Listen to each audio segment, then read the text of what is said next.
A top story this half-hour, tensions are escalating in the security cluster as Police Chief Khomotso Phahlane seeks to keep private investigator Paul Sullivan out of the IPID investigation. Phahlane filed court papers seeking to interdict Sullivan and his staff from taking part in the investigation against him. The acting police commissioner argues that the private investigator forced his way into what should have been an independent investigation.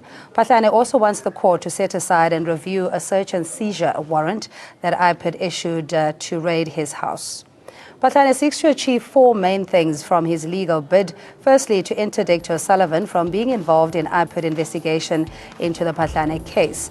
And he wants to interdict Sullivan and one of his employees from threatening or harassing him, Phahlane, and to stop Sullivan and his employee from unlawfully sharing information about Phahlane, and to set aside and review the search and seizure warrant signed by Magistrate J.R. Tsatsi. Phahlane alleges three main unlawful acts by Sullivan. He says that Sullivan forced his way into what should have been an independent investigation, and that Sullivan is pursuing a scheme of publicity seeking, mostly for himself, and that Sullivan is attaching himself to IPID as if he were a member of the South African Police Service and IPID. Phahlane has always told ANN7 that he is not against IPID investigating his case, but what he is really concerned about is the irregular way the investigation is happening. In his court application papers, you can see he's clearly mentioned that bringing this application is not to obstruct the conduct of lawful investigation by IPID, but to uphold the rule of law and ensure that constitutional and statutory powers of the first respondent, that's the IPID, its investigators and delegates, are not subverted and manipulated by a private individual that he's talking about, Paul Sullivan, for his own personal gain and profit. And he's always believed from the very first day saying Paul Sullivan in this case, he is a private investigator, but here he's acting like the main investigator. He's acting like a boss, IPID boss, who's investigating him.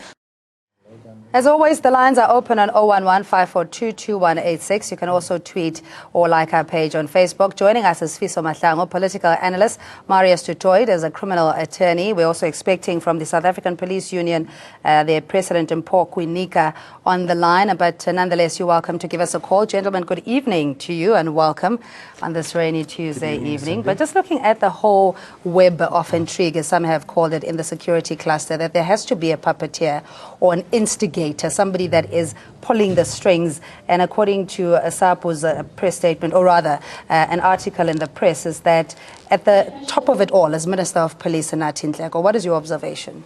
Well, firstly, Cindy, we must remember that somebody must investigate the matter, and typically you'd expect IPID to investigate the matter, but IPID has to start the investigation with somebody coming forward, laying some sort of a complaint or giving some information. That's the way police do their investigations and conduct themselves, as they need information. So if Paul Sullivan was investigating the chief of police and he acquired information which could assist IPID in not only obtaining a search warrant but proceeding with the investigation, there's nothing untoward about that. But there's everything untoward, especially if he presents himself as part of the court team that is investigating on behalf of IPID, as we've seen with the case of Phahlane, where he had been seen to either coerce a witness, even drafting a statement, so to speak. That in itself seems borders rather on illegality or being totally unethical on the part of Paul Sullivan and IPID. Well, in the first place, I think it is illegal for him to get involved in any investigation. I think we must have clarity on his role, on who this individual is, and where does he get the mandate and the authority to intervene in cases. Is he corroborating the evidence? Is he creating it? How does he find it? The law is also a bit like journalism, how you go about getting the information you want to use. Cannot or can be deemed as credible. Often you might go through illegal attempts to get information that you want to use against people, to frame them, to bully them, or to blackmail them. All of those things are illegal. I think it's also worth understanding if indeed Mr. Sullivan is doing this in the heart to save South Africa, in the desire to, emancipate the rule of law over this land, or is he scoring some points, trying to make money in the middle? We've seen, you know, the emails that he's sent to journalists, the threats that he's made about, you know, coming against the president and the country. And so why now does he want to come and investigate the chief of police? It's to score money. It is for reputational pupillage. He is a populist and a propagandist, and I think this is the man that the South African intelligence and security forces should continue to be very careful of, because in the likeness of treason, this is what the man is doing. Yeah, I mean, he's also not without blemish, Paul Sullivan, regardless of his credentials in terms of former cases, you know, the likes of Jackie Silibi, etc. But the point is his intricate involvement in the investigation to the nitty-gritties. An acting commissioner was saying that you're not even sure whether he's a witness, is he the chief complainant, he's almost the judge and the jury, as it were. Doesn't that I raise think flags? Safisa makes such a valid point, Cindy, that first we must remember that evidence must be obtained in a constitutional manner. Any accused has constitutional rights, and one of those rights are that he is not that when the state prosecutes him, it must be done in a fair manner, in the sense that his rights and constitutional rights are respected. So if evidence is obtained in an unconstitutional manner, that evidence will be excluded, and he opens himself up to civil litigation, and he could be sued for damages. So, and I agree that when it comes to the police investigation, there must be clear lines. But let me just say this from a practical point of view. In every case that I've dealt with where the banks have been involved, they've appointed their own forensic investigators who have run parallel with the police and assist the police in gathering information as far as possible in the prosecution of a person. So there's nothing untoward for the police to say we are being assisted by this person. But when it comes to going to court, when it comes to opposing bail, when it comes to whatever they do in the framework of the investigation, it must be done independently, and it must be done in such a way that the rights of the accused are respected. Yeah, but it's a contradiction in terms, because we've seen the presence of Sullivan on the premises when police are conducting a raid. I don't know if the chief investigator is necessarily required, and whether the chief investigator will go to the extent of sourcing his own witnesses and i.e. coercing them as well. Is that normal procedure? Well, if witnesses are being coerced, absolutely not. I mean, then you're falling within the realm of defeating the ends of justice. So the moment you have that, then everybody opens themselves up to civil suits and civil litigation. But once again, we have to differentiate between what is rumors and what is fact. And only when the trial is conducted will we actually find out if the evidence that's being thrown around in the media is in fact proven evidence, or whether it's just a rumor. Because if, for argument's sake, the evidence they have is solid and it leads to the conviction or whatever of the dismissal of our chief of police, then everybody would say, well, they've been vindicated. But similarly, if it's rubbish, then they've opened themselves up to civil litigation. All right, we want to test some of the comments made from the South African Police Union President and Paul Kwinika. Thanks so much for joining us. Now, according to media reports, you're saying that there is a strong ulterior motive against Phahlane, and that in essence that the chief instigator is Police Minister Nathi Nhleko, who is essentially hunting for Robert McBride, and the whole story becomes even more convoluted. But you're saying that Phahlane is an upstanding member of society, and in the police cluster is very instrumental in dealing with corruption, and that is why he's being witch hunted. Good evening, Cindy. Look, the statement was made. It was influenced by the correspondence we have at our disposal between the Ministry of Police and the Ministry of Justice. And that statement suggests that there is a problem which needs to be investigated, and the Ministry of Police requested the Ministry of Justice to have full cooperation with the police in this kind of an investigation. Now, you have got 4 departments which really report under the Ministry of Police. That is SAPS, IPID, the Hawks, and SIRA. Now, all of these 4 departments, if the minister is said, I'm not saying it is so, but it is said that he is involved in an illegal kind of investigations against any of the 4. The rest of the departments, if they were to be seen with the Ministry of Police after hours, that department which is being investigated will say these people are conniving against him.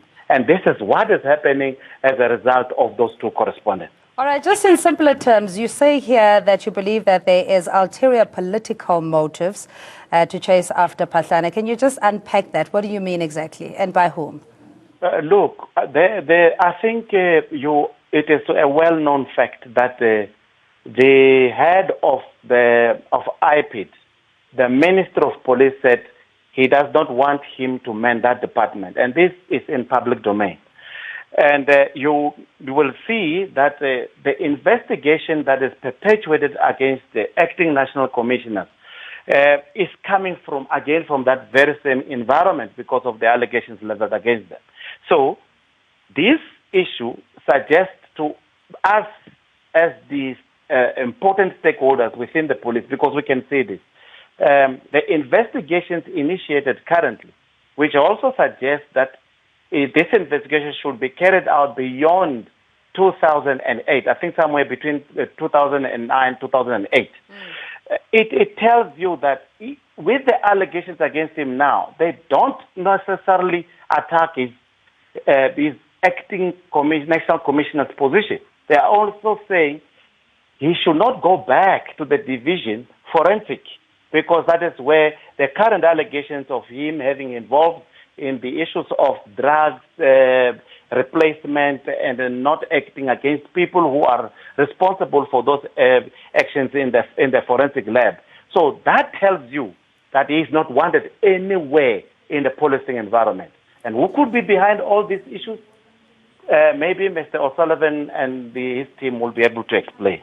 All right, just please stay on the line, Mr. Kunika. We also have our political analyst, Fiso Mahlangu, and Marius du Toit, a criminal attorney. Just on the response of that, it clearly gives you an indication that there is a stalemate, there is animosity and all sorts of things going on in the security cluster, which could potentially threaten national security. I mean, when do they get the time to actually do their work if they're in and out of court or laying charges that in most cases will be dropped in any case? Well, I think in the first thing, national security has been violated or was violated in the day that Mr. O'Sullivan said he was going to go overseas and convince the rest of the world and investors to not invest in the country. He was going to tell them about the corruption of the presidency, and people who had invested in this country must pull out their investments and assets and return this country to the days of apartheid. I think that was a very serious thing.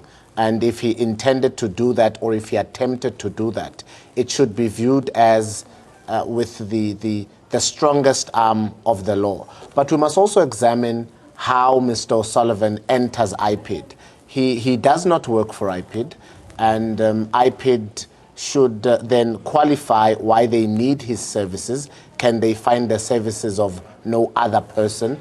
Unless there is a deal, with a man with a persona non grata, unless there's a deal between Mr. McBride and Mr. O'Sullivan, which is unknown to us, I think it is fitting that they open up concerning this. But if Mr. McBride is going to run IPID like his personal spy agency or his personal tuck shop or his personal bulldog to attack who he wants, then it puts the credibility and the performance thereof of IPID in a lot of jeopardy, such a trusted institution, which then makes the investigation into Mr. Phahlane very flawed, because then it looks like it is an attempt to discredit him, to discredit the Minister of State Security, the Minister of Defense, the Minister of Police, as a way to get to number one. If you destabilize a country's security, then their president is vulnerable to you.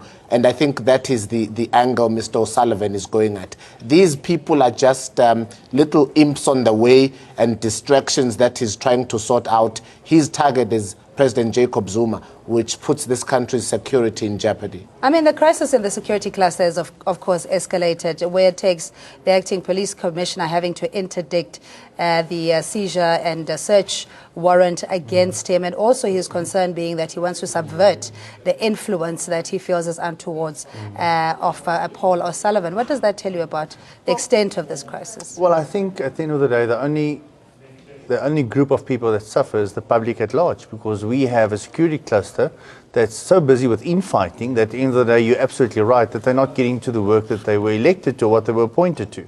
So at the end of the day, it's not in the interest of the common South African individual to have infighting and to have people, trying to execute their own personal mandates within the realm of some specific security cluster. So it's not good. Having said that, of course, our current chief of police is absolutely within his rights to bring an application.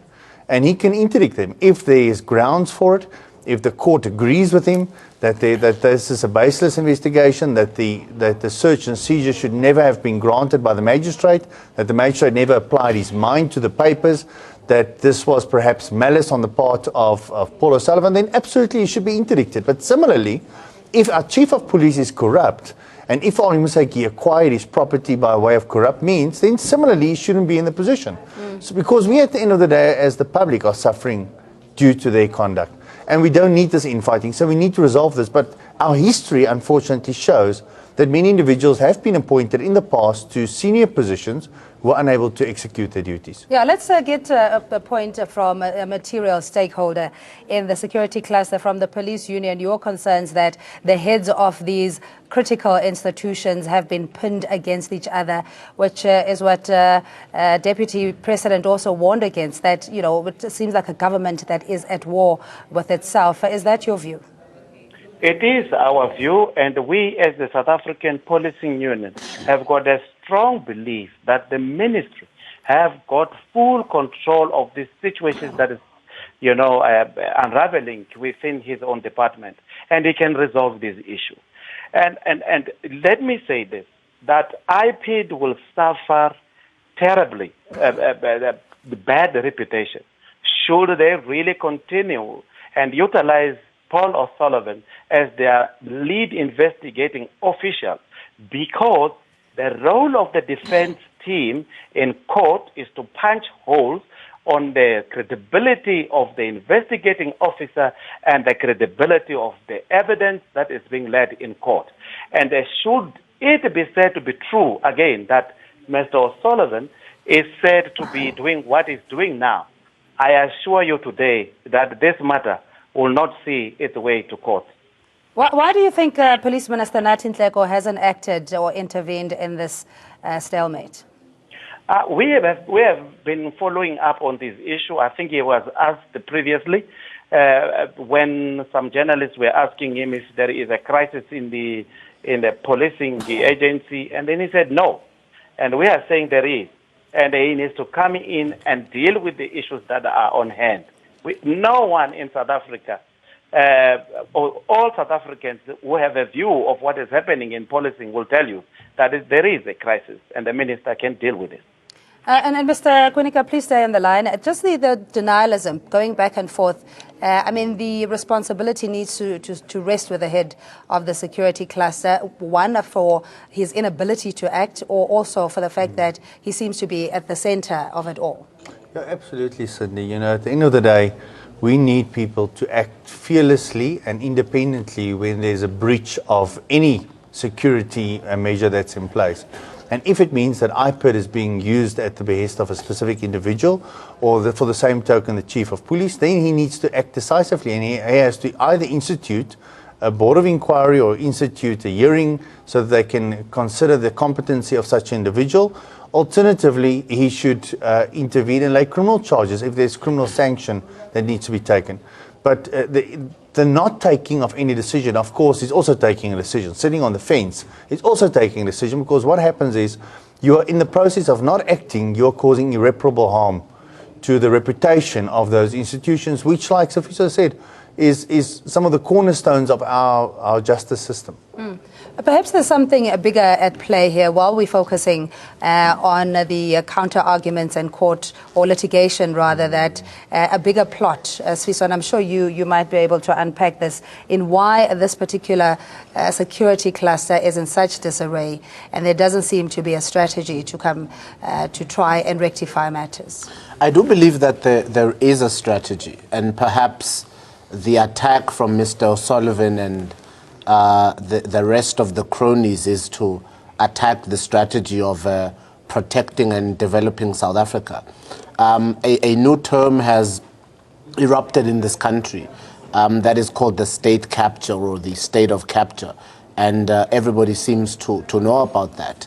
But interestingly, Cindy, very few people actually know what a state capture is.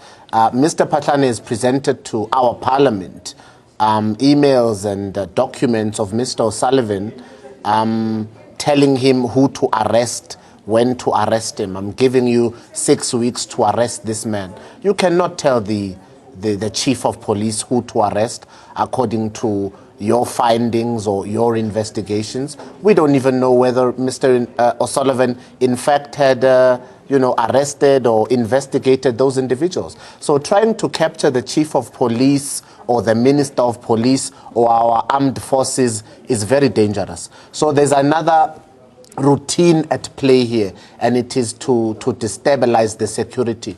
And them not being allowed to work, not being given the liberty to do their jobs, puts their departments and their work in disarray. Because as an individual, Mr. Phahlane would want to defend his family. I mean, it's a tragedy to have police search your children's bedrooms, under the bed. It makes your living conditions almost unbearable. It makes it very, very unfortunate. If there's something, if there's a case, if there's an investigation, if Mr. Phahlane has committed a crime, they need to go to the police station and go and arrest him or go and investigate, follow the means of the law. But trying to put him under pressure to follow Mr. O'Sullivan's rule, I think is the actual capture, and that's unfair. Yeah, and that feeds into what Lieutenant General Phahlane had said, that O'Sullivan is seeking glory, that this is more about his vanity and ego than what it is about upholding the law. Your view, Marius? Yeah, that's been thrown around quite a bit about Paul O'Sullivan, that he is a person that does like the limelight.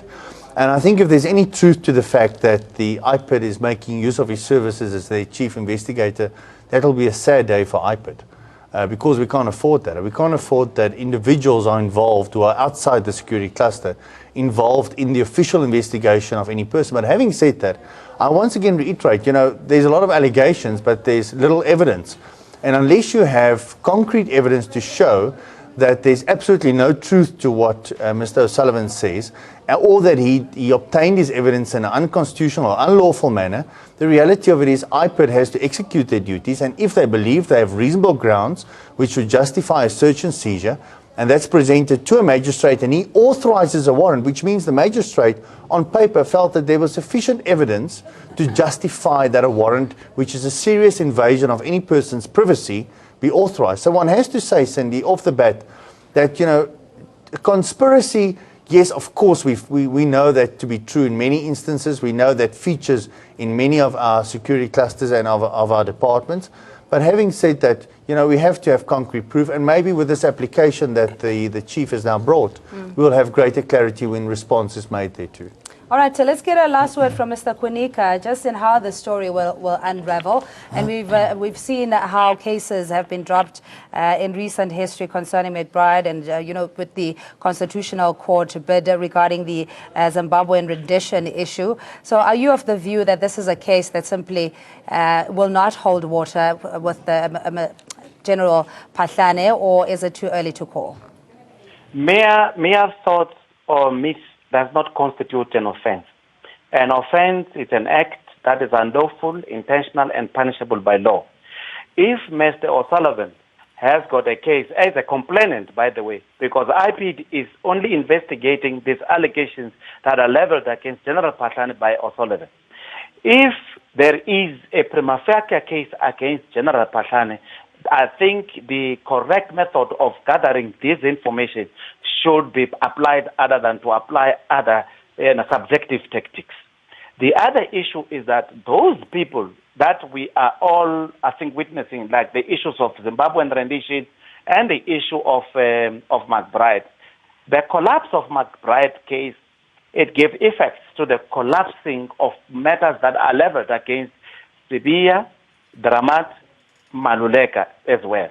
And the fact that this matter has not even found to have taken off from the court from 2010 up until now, it is clear that the courts are finding it very difficult to proceed with this matter. So all these matters are going to fall out. All right.